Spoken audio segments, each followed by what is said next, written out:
All right, welcome to this deep dive. Yeah, It's made just for you. absolutely. And today we're going to be looking at something a little different. Okay.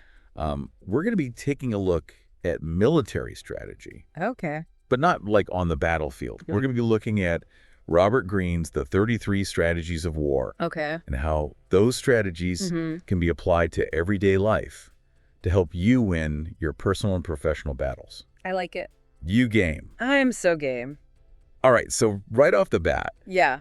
I mean, we tend to think of war as like this, far-off thing that has nothing to do with us. Absolutely. So how does this work? How do we apply, military strategy to everyday life? Well, it's fascinating because we tend to compartmentalize war as something that happens somewhere else. Yeah. But Green argues that the principles of warfare are all around us. Okay. And they can be applied to any area of life. So there's a little general in all of us, is what you're saying. There is a general in all of us. I kind of like that. Yeah, he uses the example of teaching strategy to groups traditionally excluded from military thinking, like women. He uses Athena, the Greek goddess of war, as an example Interesting. to illustrate that strategic thinking isn't just a masculine concept. Yeah, I like that a lot. Yeah. So if we're all in these daily battles, so to speak, Yeah. what's the first step? Well, the first step, according to Green, is to identify your enemies. Okay. But before you start thinking about building a bunker in your backyard, Right. he's speaking metaphorically here. Right. Think of it as those things that hold you back, those negative patterns, the obstacles that stand in the way of your goals. Okay, so like procrastination would be an enemy. Procrastination. That inner voice that says, you're not good enough. Exactly. That would be an enemy. That's right. Okay. And once you've identified those enemies, Yeah. you can declare war on them. Okay, so we bring that strategic mindset to those everyday challenges. But how do we avoid becoming like a paranoid tyrant, right? Yeah, right. Like seeing enemies everywhere we turn. That's where Green's cautionary tale comes in. Okay. He uses the example of tyrants who become so obsessed with enemies, Right. real or imagined, that they ultimately destroy themselves. Yeah. Don't become a paranoid tyrant. So how do we walk that fine line? How do we declare war on those things without going overboard? Well, Green uses the example of the legendary Japanese swordsman Miyamoto Musashi. Okay. Musashi won every single duel he fought. Wow. And not because he had one rigid strategy, Okay. but because he adapted to each opponent and Oh. each situation. So it's about being flexible. Exactly. Okay. Green points to a disastrous military maneuver led by Prince Hohenlohe. Mm-hmm. Years later, the prince could see all the mistakes he'd made, Right. but it wasn't about knowing more. It was about being present and reading the situation accurately in the moment. So past experience is great, Yes, especially our failures. absolutely. But it's really all about thinking on your feet in that moment. Absolutely. Okay, yeah, that makes sense. Green also highlights the importance of erasing the memory of the last war. Interesting. Right. Clinging to past successes or failures Yeah. can hinder us in future battles. So each new battle, so to speak, requires a fresh perspective. That's right, a fresh perspective. Okay. He uses the example of General von Guenjap. All right. After every victory, Jidap convinced himself it was a failure Yeah, great. to avoid complacency. Wow, so it's like hitting the reset button after every win? Exactly. Okay, I like that a lot. Stay sharp and adaptable. Okay, so we've identified our enemy. Yes. Now how do we attack? The Blitzkrieg strategy, Ooh, I like that. speed and surprise. Okay, so we're taking our enemy by surprise. Exactly. I like it. I like it a lot. Think of it like the German army's surprise attack through the Ardennes forest in World War II. Okay. They exploited an unexpected weakness. Right. They caught their opponents off guard. So it's about seizing the moment and taking decisive action. Exactly. Okay. But just like a military blitzkrieg, you need to plan and coordinate. Okay, so have a focused plan and be able to execute it quickly. That's right. Okay. Think about the U.S. and Vietnam. Okay. Too much bureaucracy, Right. information overload Yeah. slowed them down, Okay. unlike the North Vietnamese, who were much more nimble and adaptable. Okay, so streamlining our forces is what we need to do. Exactly. Make sure everything's aligned, ready to move. That's right. No procrastination when it comes to the Blitzkrieg strategy. That's right. But it's not just about brute force, right? Not at all. It's about control, too. Oh, control. Control. That sounds a little intense. I know, right? I don't know if I like being controlling. Well, it's not about being domineering or manipulative. Okay. Think of it as dictating the tempo Okay. of a situation. Okay. Subtly, of course. So I'm in control, but no one really knows I'm in control. Okay, that's interesting. A dance between pushing and pulling. Okay. Directing the flow without being overtly aggressive. Okay, that's tricky. It is. How do you actually do that? Well, Green uses the example of General Rommel's tank warfare in the desert Okay. during World War II. Okay. He kept his tanks in constant motion, seemingly random, but always with a purpose. Okay. This confused the British Okay. and disguised his true intentions. So it's about creating a sense of controlled chaos to keep your opponent guessing. Yes. Like it. Calculated actions and calculated inaction Interesting. to steer the situation in your favor. Okay, so this brings us to what? The indirect approach. Okay, tell me more. One of the most fascinating and maybe counterintuitive strategies. Right. Think of Napoleon's victory at the Battle of Ulm. Okay. His troop placements seemed chaotic, Okay. but this was deliberate. He created a situation where he had multiple options. While limiting the Austrian general's choices. So it's like setting a trap. It is like setting a trap. Okay. But instead of brute force, you're using strategy to steer your opponent into a position where you have the advantage. So it's about thinking several steps ahead, That's right. anticipating your opponent's reactions, Exactly. and subtly maneuvering them into a position of weakness. Exactly. Like chess. Like chess. Okay, and to effectively execute this indirect approach, we need what? You need what's called Auftragstaktik, or mission tactics. Right. This means giving your team clear objectives, That's but a- also empowering them to adapt based on their understanding of the overall mission. So you're saying delegate effectively. Delegate effectively. Trust your team Trust your team. to make decisions on the fly. Absolutely. German Field Marshal Moltke famously added this line to a tactical manual. A favorable situation will never be exploited if commanders wait for orders. Wow.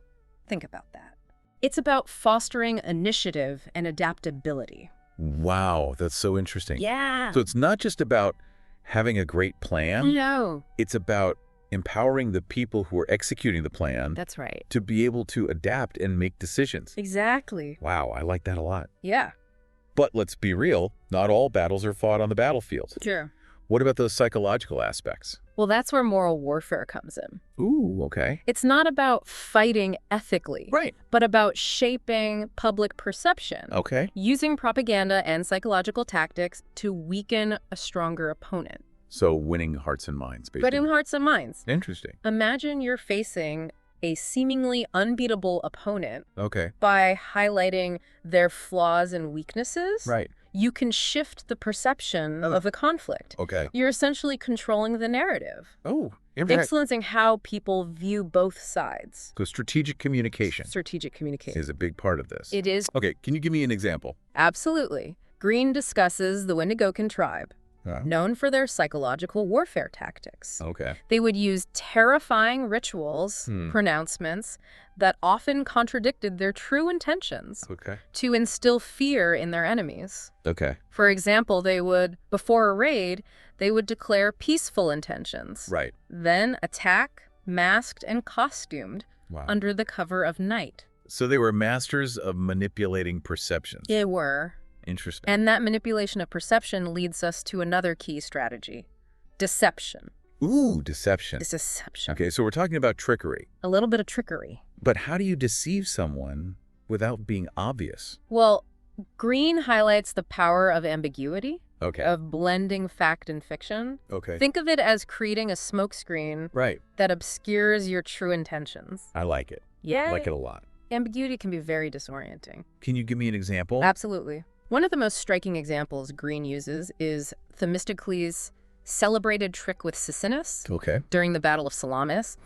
He was facing a much larger Persian fleet and needed to lure them into a trap. Okay. He sent a slave, Sisinus, to Xerxes with a fabricated message claiming the Greeks were in disarray and planning to retreat. Right. He even suggested that Themistocles had switched sides. Wow, so he played on his opponent's suspicions and desires. Exactly. Wow, very clever. Xerxes fell for the deception, led his fleet right into Themistocles' trap. So knowing your opponent's psychology can be a powerful weapon. It is. Okay, now sometimes Even the best strategies require patience. Right. Absolutely. That's where the power of playing the long game comes in. So it's not about winning the current battle. No. It's about positioning yourself Yes. for long-term success. That's right. Oh. Green uses the example of Lyndon B. Johnson's approach to the 1937 election. He wasn't just focused on winning that specific election, but on using it as a stepping stone for his future political aspirations. So even while he was fighting one battle, he was planning the next one. Exactly. That's amazing. That's incredible. And what's remarkable is that he didn't just celebrate his victory. Right. He actively worked to win over his former opponents, Interesting. understanding the importance of building alliances for the long haul. So patience and long-term vision That's right. really paid off for him. It did. But sometimes that long game can be used for, Yes. I don't know, more ruthless purposes. You're thinking of Hassani Saba? Yes, the founder of the assassin sect. That's right. That one really stuck with me. Yeah, he used targeted assassinations over time to create an illusion of widespread power, and sow fear, ultimately achieving his goals. So, patience and strategic thinking can be applied in different ways, but we've got to be careful. That's right. Be careful how you apply these principles. Think about the ethical considerations. Yeah, and we'll get into that a little more as we go, but this has been an incredible deep dive so far. It has. I mean, we've covered so much. A lot of ground. From identifying our enemies to launching blitzkriegs. That's right. To deception, patience. Absolutely. It's clear that these military strategies can be really powerful tools for navigating the complexities of life. Absolutely. And we've only scratched the surface of Green's 33 strategies of war. In our next segment, we'll go even deeper, exploring how you can apply these tactics to specific challenges and situations you might be facing. Stay tuned. Yes. We'll be back with more strategic insights that you won't want to miss. Absolutely. So we were just talking about playing the long game. Yes. And that long-term vision. Absolutely. And it really ties in perfectly with the perfect economy strategy, right? It does. Which basically says, recognize your limitations. Yeah. Choose your battles wisely. That's right. I mean, so often we, overestimate our energy, our resources. Yes. And we end up, taking on too much. Yeah. Spreading ourselves thin. Green talks about how we have to be selective and strategic with our energy. Okay, so knowing when to say no to things. Absolutely. Because every battle has a cost, right? Every battle has a cost. That's right. Whether it's time, energy, relationships. Absolutely. Or maybe even creating future enemies. That's right.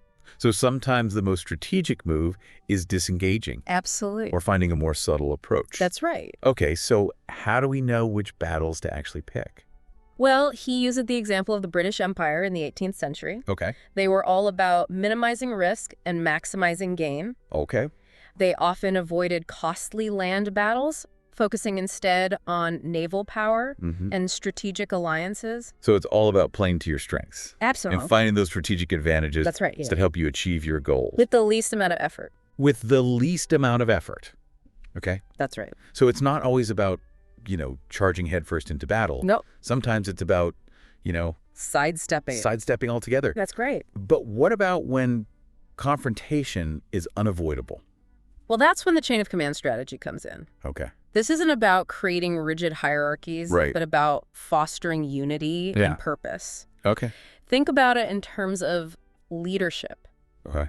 People naturally have their own agendas. Right. If you're too authoritarian, they'll resent you. Right. They'll rebel. Yeah. Too lenient, and things become chaotic and unproductive. Right. So it's about finding that sweet spot. Okay. Where everyone feels valued and empowered, but also aligned with the overall mission. So balance of control and freedom.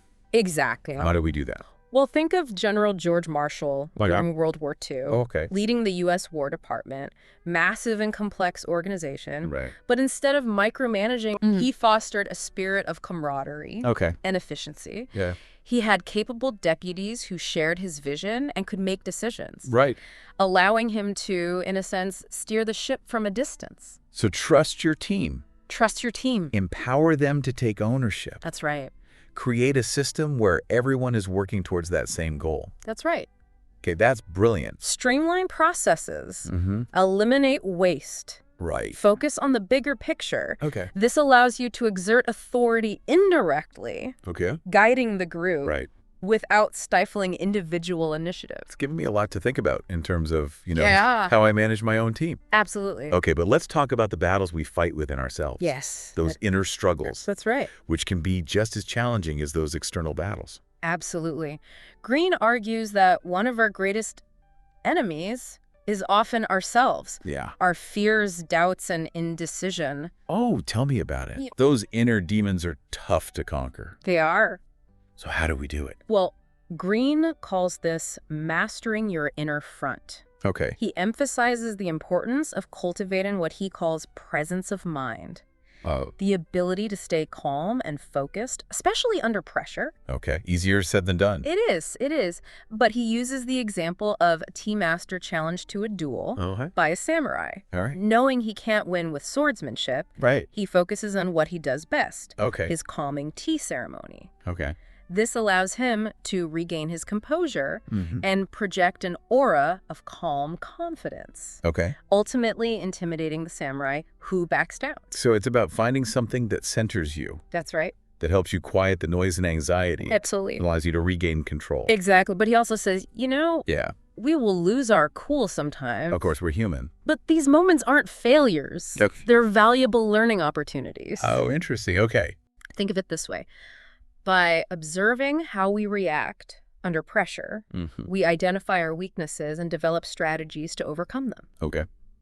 Think of Julius Caesar, Okay. General Patton. Mm-hmm.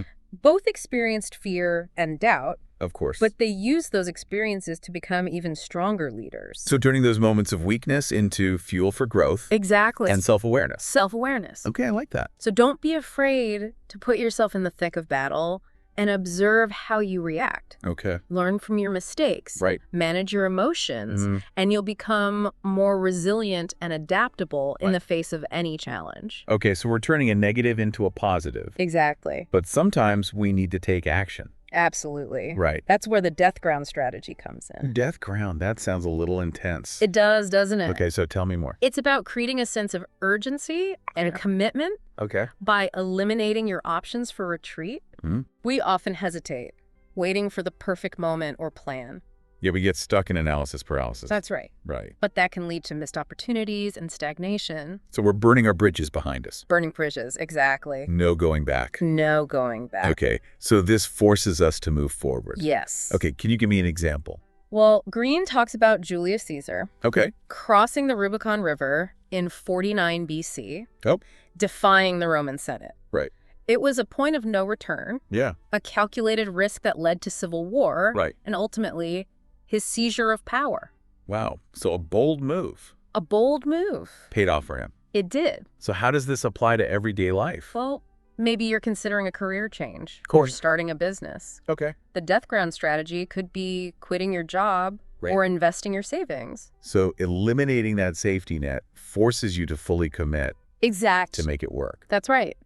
Okay, but we don't always have to go it alone, right? Right. Sometimes we need help to achieve our goals. Absolutely. And that's where the alliance strategy comes in. Okay, I like that. Yeah. It reminds me of that chain of command strategy. It does. You know, building that network of support. That's right. Working together towards a common goal. Exactly. But how do we actually choose the right allies? Well, Green stresses the importance of choosing allies who share your values and objectives. Okay. Look for those who complement your strengths Right. and who can bring something valuable to the partnership. So it's got to be mutually beneficial. Absolutely. Reciprocity. Okay. Give as much as you take. Give as much as you take. This is making me think about networking in a whole new way. Right. It's not just about collecting business cards. No. It's about finding those genuine connections That's right. where you can actually collaborate and support each other. Green highlights the Hellenic League, Okay. formed by the ancient Greeks to resist Persian invasion, Right. and the American colonies banding together to fight for independence. Right. These are powerful examples of how even the most powerful individuals can achieve far more by working together. So much more. Yes. Okay, but even the strongest alliances can be threatened, right? Absolutely. By internal conflicts. That's where Green introduces the divide and conquer strategy. Ooh. Okay, now this sounds a little manipulative. I know, but it's more about understanding how groups work. Okay, so understanding the dynamics of groups. That's right. And using that to either strengthen your position Yes. or weaken an opponent's. Exactly. Groups are fragile, Right. susceptible to power struggles, internal conflict. Mm-hmm. The Roman Republic is a perfect example, Right. plagued by factions, ultimately leading to its collapse. Yeah. So understanding these dynamics Right. can help you navigate those challenging group situations, Right. whether in the office or even among friends. So it's about recognizing those fault lines within a group and finding ways to either bridge them or exploit them, Yes. depending on your goal. Depending on your goal. Okay, this is giving me a lot to think about. It's a whole new way to look at how groups operate. It is. Yeah. But let's move on to a strategy that feels a bit more, Okay. well, noble. A moral warfare strategy. Winning hearts and minds. Right. It's about shaping public perception Okay. and building support for your cause, Mm-hmm. even in the midst of conflict. Right. Maintaining that moral high ground can be very influential. So appealing to people's values and beliefs. Exactly. Making them feel like they're on the right side of the issue. That's right. Think of it like a strategic PR campaign. Oh, okay. You're using communication, words, actions, even symbolism Right. to influence how people perceive you Okay. and your cause. This reminds me of soft power It is like soft power. and international relations, right? Absolutely. Persuasion and influence, not brute force. That's right. Can you give me an example? Green discusses Mahatma Gandhi Okay. and his use of nonviolent resistance to win India's independence Right. from British rule, Right. and Martin Luther King Jr. Mm-hmm. using similar tactics to advance civil rights in the U.S. So moral authority can be a potent force. It is. For change. Absolutely. Okay. But how do we cultivate that kind of moral authority? Well, Green emphasizes authenticity, integrity, and genuine commitment Right. to your cause. So we got to walk the talk. Walk the talk. Right. That's right. Not just talk about it, Oh. but actually embodying it. Embody it. That's right. Okay, so set a good example. Set a good example. Treat others with respect. Absolutely. Stand up for what you believe in, even when it's difficult. Even when it's difficult. Okay, but sometimes we get thrown curveballs. We do. Right. Life is unpredictable. What about those unexpected situations? Well, that's where Green's unexpected strategies come in. Okay. He stresses the importance of adaptability and flexibility Right. in the face of changing circumstances. Okay, but how do we train ourselves to be more adaptable? Well, he suggests cultivating a beginner's mind. Okay, a beginner's mind. That's right. Okay, what does that mean? Be open to new information. Okay. Challenge your assumptions. All right. Don't be afraid to step outside of your comfort zone Okay. and expose yourself to different perspectives. So being a lifelong learner, You're a lifelong learner. always curious, willing to adjust our course. That's right. Right. And remember, setbacks Mhm. are just opportunities for growth, not failures. Okay, I like that. Change your perspective on challenges Yeah. and use them to learn Right. and evolve. Okay, but what about when something truly unexpected happens? Well, that's when you need to tap into your intuition. Our intuition. Yes. Okay. Green believes that our subconscious minds are constantly processing information, Right. making connections that we might not even be aware of. So we're talking about trusting our gut, Trust your gut. even when we can't explain it logically. That's right. He suggests paying attention to your dreams, Oh. practicing mindfulness and meditation, Right. quieting your mind and listening to that inner voice. So wisdom and insight can come from unexpected places, It can. even from within ourselves. Even from within ourselves. I like that. Yeah. But let's get into some actual tactics here. All right. Some concrete maneuvers we can use to achieve our goals. Well, one of the most powerful Yeah. and versatile is the indirect approach. Oh, I do love a good flanking maneuver. I know, right? So how does that work in everyday life? Well, it's about achieving your goals through subtle, unexpected means, Okay. rather than direct confrontation. Okay. A head-on attack often creates resistance. Right. The indirect approach is about finding those creative ways to sidestep that resistance and achieve your goals with less effort. So it's about being clever and resourceful. Exactly, like using your opponent's strength against them. Okay, can you give me some examples? Think of Sun Tzu, the ancient Chinese general who emphasized avoiding the enemy's strengths and striking at their weaknesses. Right, okay. Or Lawrence of Arabia, who used guerrilla warfare tactics to outmaneuver the Ottoman Empire during World War I. So you don't have to be the strongest No. or the most powerful. Yep. You just have to be smart. That's right. Strategic. Strategic. Okay, so how do we actually develop that strategic thinking? Well, Green suggests cultivating a playful, experimental mindset. Okay. Be willing to try different approaches. Right. See what works. Study history. Okay. Learn from the successes and failures of others. Okay, so strategy is both an art and a science. It is. Okay. That's right. But let's talk about logistics. Yes, the unglamorous but essential foundation of any successful plan. It's not enough to have a brilliant idea.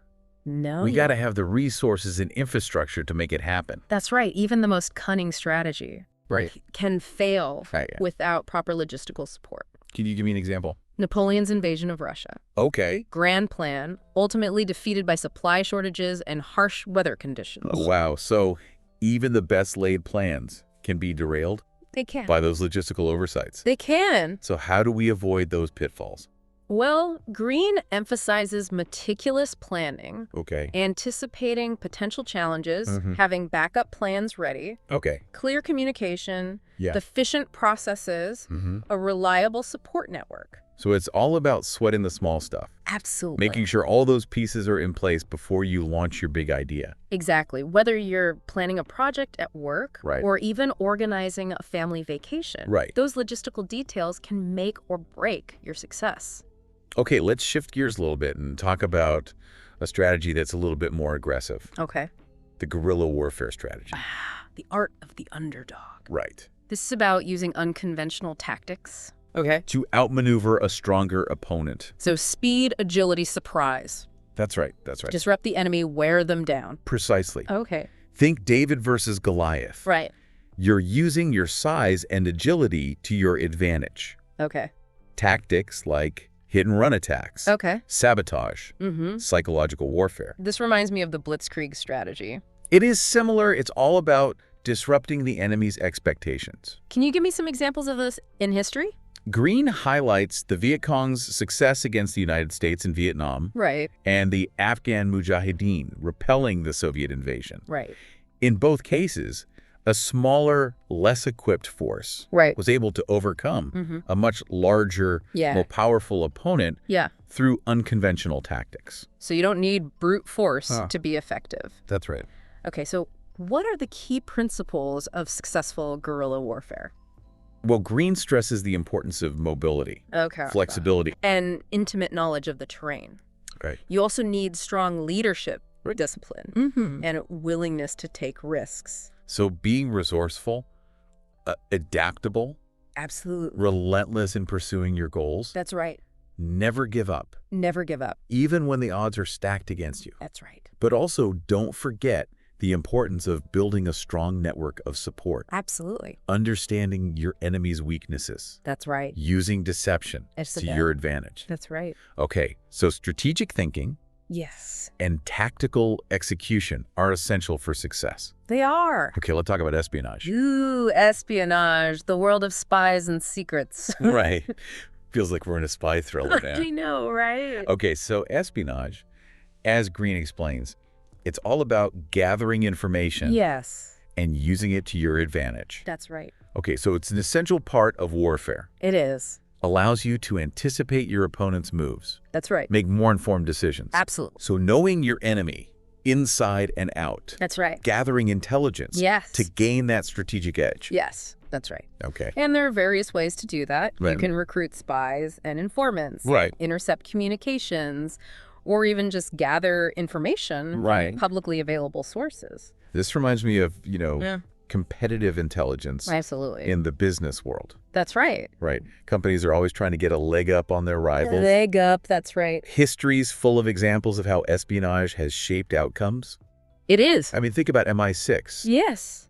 Their contributions to the Allied victory in World War II. Absolutely. Or the Mossad's effectiveness in gathering intelligence. That's right.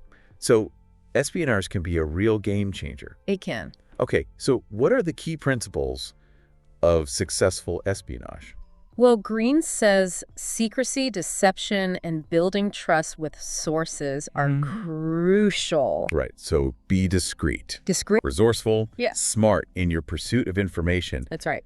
You need to know how to get it, how to analyze it, and how to use it. And how to use it. Effectively. But we've always got to remember that human element. The human element, absolutely. Espionage is as much about psychology and human nature as it is about technical skills and gadgets. Let's talk about negotiation. Negotiation. Yeah. The art of finding common ground. Right. This is about resolving conflict through dialogue and compromise rather than force. So finding those win-win solutions. Win-win solutions. Where everybody feels like they've gained something. That's right. Okay. It involves active listening, right, empathy, persuasion, bargaining, and creative problem solving. This makes me think about, every negotiation I've ever been in. I know, right? Whether it's, buying a car or dealing with a difficult coworker. It's everywhere. So are there any examples that stand out to you? Well, Green mentions Nelson Mandela negotiating the end of apartheid in South Africa. Okay. And Henry Kissinger using shuttle diplomacy to broker peace between Israel and Egypt. So even in the most complex and challenging situations, dialogue and compromise can prevail. That's right. Okay. How do we become better negotiators? Well, Green highlights the importance of preparation, patience, and a willingness to compromise. Okay. You need to understand your own bottom line as well as your opponent's. And be willing to walk away from a deal that isn't in your best interest. So being assertive, but also flexible. Willing to give a little to get a little. That's right. Okay. Building rapport is crucial, as is framing your arguments effectively and using nonverbal cues to your advantage. So it's really all about understanding the psychology of persuasion and using it to your advantage. That's right. Negotiation is a delicate dance of logic, emotion, and strategy. Let's talk about propaganda. Propaganda. This one's tricky. The art of persuasion, but with a bit of a manipulative edge. Yeah, it can be. It can be. So we're using communication. Yes. To shape people's beliefs and behaviors. That's right. Controlling the narrative. Creating a specific perception of reality. Okay. It can involve emotionally charged language, imagery, spreading disinformation, or even creating scapegoats and enemies. This makes me think of advertising, political campaigns, all those things that are constantly trying to influence our opinions and choices. That's right. History is full of examples of how propaganda has been used. It has, for good or bad. Green discusses the Nazi regime's use of propaganda to promote its ideology and the Soviet Union's control of information. So how can we spot propaganda? Well, Green emphasizes the importance of critical thinking and media literacy. So be aware of the techniques.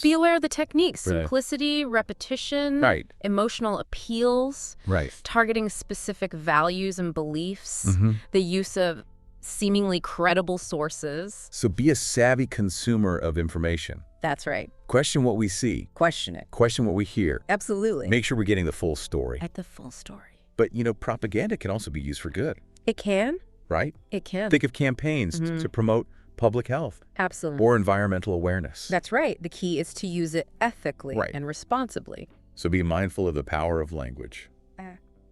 Welcome back. We've been on quite a journey exploring all these fascinating strategies. We have. From Robert Greene's The 33 Strategies of War. That's right. I mean, from one-upmanship to the death ground strategy. Yeah, it's been a wild ride. It has been a wild ride. It has. And, we've seen how all these principles drawn from the battlefield can be applied to the wars we face in our everyday lives. That's right. But as we wrap up, there's one crucial element we need to address. What's that? And that's the ethical dimension. The ethics of war. Right. That's a big one. Because it's all well and good to learn these strategies. Yes. But we've got to make sure we're using them responsibly. We do. Right. That's right. Because power without responsibility can be a very dangerous thing. It can be, and Green is clear that these strategies are tools. And like any tool, can be used for good or for ill. So it's up to us to wield them wisely. That's right. So how do we actually make sure we're not crossing any ethical lines? That's a good question. Because it feels like there's a fine line between... There is a fine line. Strategic thinking and just straight up manipulation. There is, and that's why self-awareness and critical thinking are so important.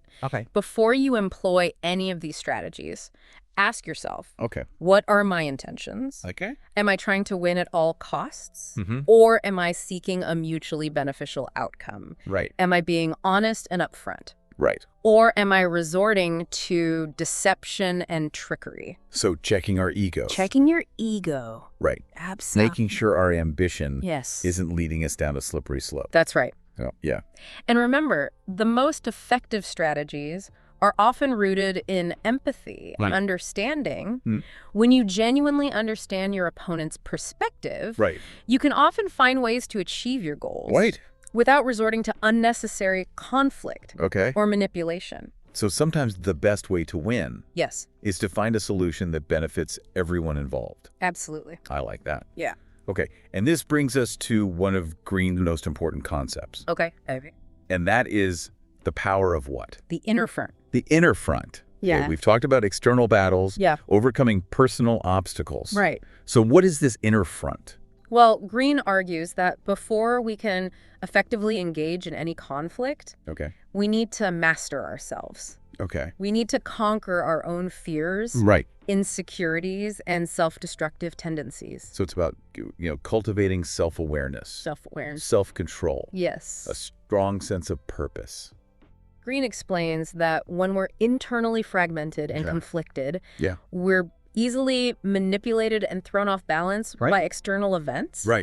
But when we're grounded and centered, we become more resilient, adaptable, and strategic in our thinking and actions. So we're building that strong foundation. A strong foundation. For all the other strategies we've talked about. That's right. If you're not in control of yourself, you can't control the situation. You can't control the situation. That's right. Okay, any practical advice for how we actually do this? Well, develop a clear set of values. Practice mindfulness and self-reflection. And surround yourself with people who support your growth and well-being. So invest in personal development. Invest in yourself. Build that inner compass to guide our decisions. That's right. Okay, before we wrap up. Yes. I want to circle back to those ethical considerations. Absolutely. Because it's crucial to remember that these strategies are not about winning at all costs. You're not. Right. That's right. They're about using our intelligence, our creativity, our resourcefulness to achieve our goals in a way that aligns with our values and principles. That's right. So it's about finding that balance. Finding the balance. Between ambition, integrity, strategy, and ethics. That's right. And that balance is going to be different for everybody. It will be. In every situation. That's right. But the key is to be mindful of the potential consequences of our actions. That's right. And to strive to use these strategies in a way that benefits both ourselves and others. Okay, that's a great message to end on. It is. It really is. Yeah. True success isn't just about achieving our goals. It's about doing it. In a way that makes us proud. In a way that makes you proud. And with that, I think we've reached the end of our deep dive into Robert Greene's The 33 Strategies of War.